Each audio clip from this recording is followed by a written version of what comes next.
eu vou viajar, eu vou ter ministério, eu vou ter casa, eu vou ter isso, eu vou ter aquilo. Mas a promessa, o propósito do Senhor para mim e para a tua vida é uma só. É a salvação. É a verdadeira promessa. Louvado seja o nome do Senhor. Nós nos embaraçamos sim com muitas outras coisas. E às vezes deixamos um pouco essa promessa de lado. Ah, mas como assim, irmão? Todo cristão vai para a igreja, serve a Jesus para ser salvo. Nem sempre. A gente às vezes colocamos as nossas preocupações em outras coisas. Quando a nossa preocupação verdadeira tem que estar: como eu vou alcançar esse propósito? E nesses últimos dias eu tenho perguntado muito a Deus isso. Eu falei assim, tem que falar do Senhor, como eu vou alcançar esse propósito? Me falta tanto, me falta muito para te agradar de verdade, me falta muito para fazer a tua vontade, porque muitas das vezes eu me pego naquilo que eu falo que eu quero fazer. Muitas das vezes eu me pego naquilo que eu já prometi: Senhor, eu não vou mais tomar essa atitude. E eu me pego naquilo. E eu falei: Senhor, me ajuda a chegar nesse propósito. Porque você entender que você tem um chamado de trazer a palavra de Deus, de evangelizar, de trazer almas para a casa do Senhor é lindo, irmãos. É algo lindo. Mas essa mesma palavra diz que você aqui vai falar em mistério, vai ganhar alma, vai curar, vai fazer acontecer naquele grande dia. Vai chegar diante do Senhor e Ele vai te falar: apartai-vos de mim, maldito, porque eu não vos conheço. Então, do que vale fazer tudo isso aqui, se realmente não estamos preocupados em estar preparados para o verdadeiro propósito que o Senhor tem para nossas vidas? E a gente lendo essa palavra, eu escrevi algumas coisas aqui, porque a gente acaba às vezes até esquecendo, eu não lembro tudo. Mas aqui lendo essa palavra, a gente vê que Jesus ele vem com uma caminhada de sermão, falando sobre a volta dele, trazendo várias parábolas de maneiras diferentes de como ele pode vir, de como vai ser a volta dele. Aí eu falei: meu Senhor, mas será que na primeira não dava para entender?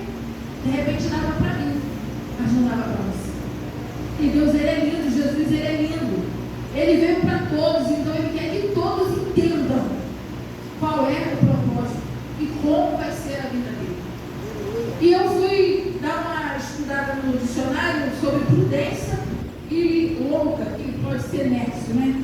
Porque essa loucura que a gente vê aqui na palavra, nessa parábola das 10 virgens, não é a loucura humana, não é a loucura da mente de você ir para o hospício, de você ser internado. É a loucura da alma, é a loucura do entendimento daquilo que é necessário para fazer, para estar diante do Senhor. Aleluia. E diz assim: prudência é a capacidade de discernir o que é importante e agir de forma correta em cada situação, ter discernimento. Esse foi o que eu achei de mais importante para pegar, porque é uma vasta lista de coisas dentro de prudência. Inércia, alguém que não é sensato, é ignorante, tolo, irresponsável. Aqui temos dois tipos de povo dentro do mesmo lugar. Porque quando se fala da 10 virgens, você está falando de uma igreja. E tem 5 prudentes e 5 loucos. Então isso quer dizer que existem dois povos dentro de uma casa, dentro da casa do Senhor. Aí nos remete a lembrar daquela palavra: e naquele dia será tirado um povo dentro do povo. E às vezes a gente lê a palavra do Senhor e a gente não traz a memória assim que uma está interligada à outra. Por que um povo dentro do povo? Porque eram os povos. Aí os prudentes e os nécios. Para a mesma caminhada que eu e você estamos buscando o prudente. Mas vive como nécio, como louco. Porque verdadeiramente não se importa como vai ser. E Jesus aqui deixa claro que ele vai voltar. Em várias palavras na Bíblia. Até mesmo antes do Novo Testamento, no Antigo, fala que ele viria, que ele chegaria no tempo do Novo Testamento, mas que ele também voltaria. Como pode? Ainda lá, no Antigo Testamento, se fala de alguém que vai vir e que também vai voltar. Louvado seja o nome do Senhor.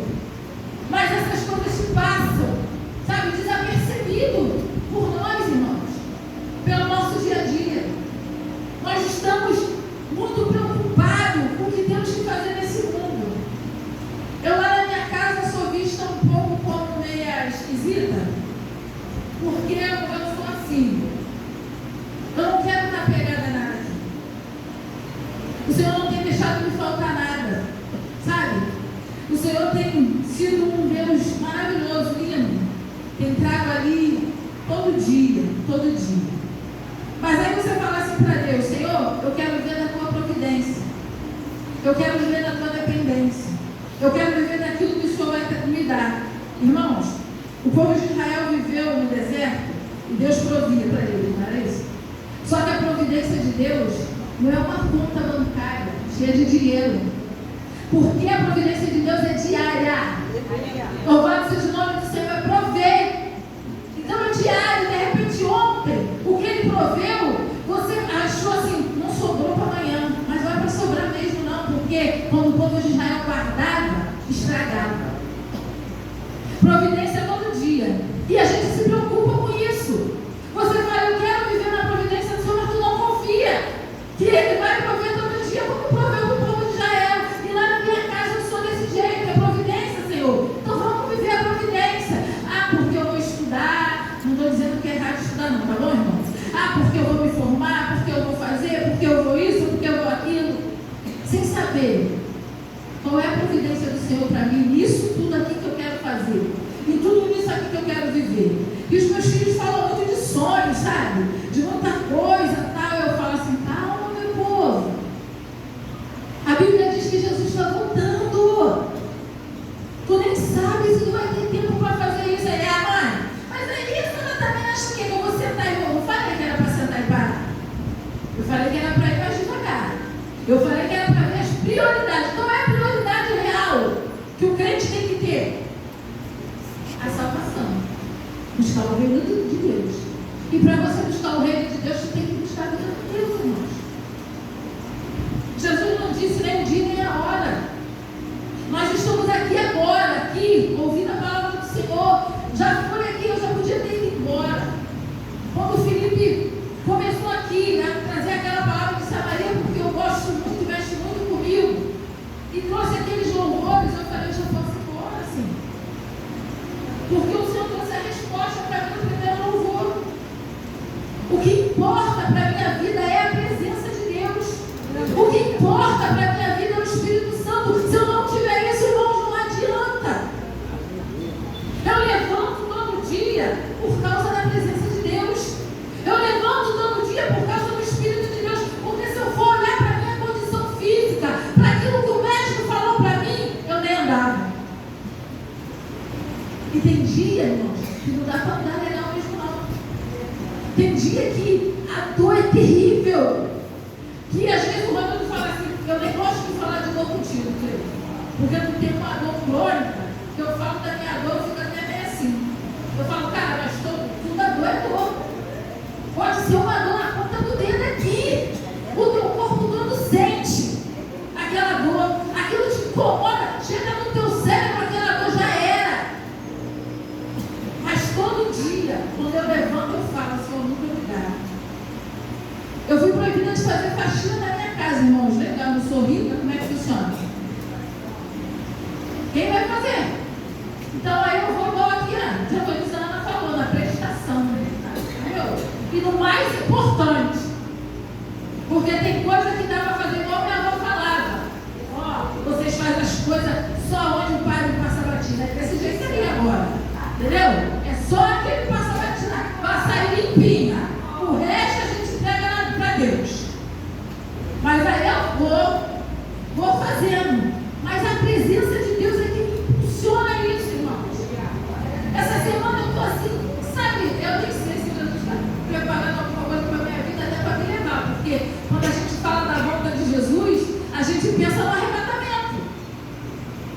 Arrebatamento é coletivo, irmãos. Mas Jesus volta todo dia. Tem um arrebatamento individual todos os dias, agora mesmo. Quantos estão acontecendo? E eu e você nós estamos sabendo. Então, quando a gente tem que se preocupar, não é porque aconteceu aqui com as virgens, não. Estava todo mundo lá, sabendo o dia e a hora. Achando elas, saberiam o dia e a hora. Elas até sabiam quando eu ia vir naquele dia, mas elas não sabiam a hora. As prudentes foram com a lamparina delas e com botijinha de azeite. Estava vendo que estava acabando o azeite lá, o foguinho estava se apagando, ó, abriu, colocou dentro e o fogo acendeu. Todo mundo dormiu, irmãos. Porque o dormir aqui não é pecado, não. O dormir aqui não foi o erro, não. Porque todo mundo se cansa. E uma hora precisa descansar aqui, ó, a matéria, o corpo. Mas elas dormiram, mas estavam preparadas. As loucas dormiram sem estar preparadas. Dormiram sono na indolência, porque se não estava preparado, porque dormiu. O tempo que dormiu era o tempo que ia buscar azeite. O tempo que dormiu era o tempo que ia comprar. E a gente está assim, irmãos, achando que vai dar tempo. Que naquele grande dia eu vou poder buscar o filho na boca de fumo, eu vou poder buscar a filha na prostituição, eu vou poder buscar o marido na bebedice, eu vou poder me consertar ali com o irmãozinho que eu não vivo bem. Não vai ter tempo para nada. Nada, irmãos. O tempo de tudo é agora. De conserto, de buscar pelo filho, de buscar pelo marido, de buscar pela filha, pela tua vida, é agora. E o Felipe me falou algo aqui semana passada, que eu estava entrando na minha casa e sou vista como estranha. Eu sou estranha no meio do povo lá da família. Ele falou assim, eu estava com meu filho em casa, dentro de casa. Começamos a louvar, lá, tal, e a presença não vinha. Quando a gente começou a louvar o pequenininho dele, eu esqueci o nome, é Gabriel, né? Foi lá, botou a camisa e ele continuou sem. Aí ele disse que não sentia aquilo. Aí o menino falou assim, papai, para louvar a gente tem que botar a camisa. E ele disse que quando ele vestiu a camisa, tem irmãos que estavam aqui ouvindo isso comigo. A atmosfera foi outra. A presença foi outra. Poxa, irmã Cleide, então Deus, porque todo mundo diz que roupa não salva. Todo eu escuto isso. A minha vida toda, eu fui 25 anos na Igreja Universal. Eu fui obreira 20 anos da minha vida na Igreja Universal. E tinha inspeção de uniforme de 3 em 3 meses. O nosso uniforme de obreira era uma bermuda em cima do joelho, a saia que tinha um forro, uma blusa por cima que tinha uma blusa por baixo com uma renda. Porque lá era uma igreja onde muitos demônios manifestavam, tudo. Se acontecesse da nossa roupa rasgar, tu estava vestida. E a saia das obreiras era inspecionada para não estar apertada a ponto de qualquer coisa ela poder rasgar. Cara, quando eu vim para a Assembleia de Deus, eu tomei um susto. Eu falei, Jesus, que Deus que mandou eu vir, tá, irmão? Eu não vim porque eu quis, não. O Senhor falou para mim que o teu tempo aqui acabou, porque eu quero te usar dessa maneira. E eu fui falar para o meu marido, quando Deus falou que o nosso tempo aqui acabou, ele falou, tá bom, o cabeça aqui sou eu. Quando Deus falar comigo, a gente vai sair. Tá tranquilo, começa a continuar orando. Irmãos, orei mais 5 anos para a gente poder sair. Para Deus falar com ele no mesmo instante que falou comigo. Porque Deus falou comigo dentro da igreja lá. Hoje vai ser o último dia. Ele estava trabalhando no táxi na rua. Veio em casa e falou comigo. Gente, lá na Igreja Universal tem a Federação de Israel e eu sou prova viva dela, que foi o voto que transformou o meu marido da minha fé. Mas foi o voto que eu usei, foi meu ponto de contato para poder transformar a vida do meu marido. E nesse dia eu estava lá, eu estava fazendo um propósito de 1000 holocausto. E aí Deus falou comigo assim, pega o envelope. Eu falei, eu não tenho dinheiro. E mesmo assim já falei que o senhor que participa de Fogueira Santa Maria. E o Senhor falou assim, pega o envelope. Eu tinha R$1000 guardado para fazer o banheiro da minha casa. Eu falei, eu não vou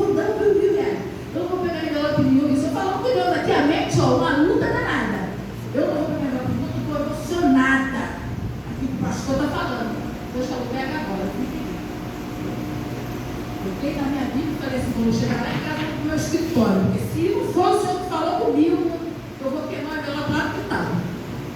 E cheguei, fui para trás da casa, com o envelope, levantei e falei, Senhor, eu estava lá ouvindo o pastor, tá? Foi a minha amiga, não foi o senhor que falou comigo, não, né? Aí o Rodrigo falou, Cleide. Eu falei assim, estou aqui no meu escritório. Aí ele foi lá no quintal. Tu foi para a igreja hoje? Eu falei, fui. Por quê? Pegou o envelope? Eu falei, não. Quando eu saí, eu fui lá para minha casa falar isso com Deus, eu levantei o envelope e Deus falou assim, eu não quero 1.000 não, eu quero 2.000.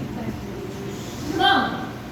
Aí falou assim, tu é maluca, aquele, é mentira. Não é mentira não, não é estupro. Meu marido chegou. Falou assim, tu foi para a igreja, tu pegou o envelope? Eu falei, peguei. Já não tinha nada, né? Eu falei, se ele veio me perguntando se eu pegou o envelope, Deus falou, uma coisa com ele. Pega aqueles 1.000 lá do banheiro, e essa semana eu faço mais 1.000, porque Deus me pediu 2.000. Glória a Deus, aleluia. Tu imagina aí, tu diz que não vai fazer mais, tu não quer mais, aí tu pega o plano de Deus. E Deus provou. Vamos cumprir. Quando a gente foi cumprir, Deus falou assim, a última vez. Porque eu libero vocês hoje, irmãos, que a mesma voz que eu ouvia, ele ouvia. E o pastor falou assim, você viu o seu pedido, mas aqui em cima do altar de pedra. Eu, não fizemos pedido nenhum, esquecemos. Quando a gente subiu perto do altar de pedra, o pastor falou assim, Deus falou para você que não fez, pediu o que quiser que ele vai dar. Eu coloquei a mão, olhei para ele, ele falou, é isso, não é, Cleide? Eu falei, a minha filha estava afastada. Eu falei, eu quero minha filha de volta, no teu caminho, Senhor, na tua presença, louvado seja o nome do Senhor. E aí, a Eva ficou grávida. Eu falei, eu pedi ela de volta na tua presença, por 45 minutos do último tempo, a Eva fica grávida, terminada, não vai mexer. Eu falei, como é que é isso, Jesus? E aquilo foi o meu desespero. Uma hora que Deus falou para mim, o filho dela é o filho do conselho. A Eva voltou para Jesus aqui, nessa casa. Aleluia. Foi aqui que a Eva voltou para Jesus. E na nossa caminhada, tudo não é nada do jeito que a gente quer. É do jeito que Deus quer. Por isso eu estou contando isso para vocês, porque você às vezes precisa deixar algo. Às vezes você precisa mudar algo para o Senhor realmente fazer aquilo que Ele quer na tua vida. E às vezes, irmãos, é nada mais nada menos que as tuas vestes. Que tu não aceita. Que tu fala assim, veste, isso não muda. Eu e Deus. Mas quando o Felipe falou aquilo entrou dentro do meu coração, porque eu tenho essa coisa com veste. Eu acho que nós que somos mulheres de Deus, temos que estar vestida da forma que agrada a Deus. Irmãos, e não é, o vestidão é o jeito que eu me visto dessa maneira, porque o Senhor falou comigo dessa. Tá? Mas tem outras maneiras de se vestir decente, que não é a minha. Mas hoje as mulheres de Deus e os homens de Deus, porque a puta pega tudo nas costas da mulher. Sou a mulher que sensualiza, sou a mulher que chama atenção. Os homens também chamam.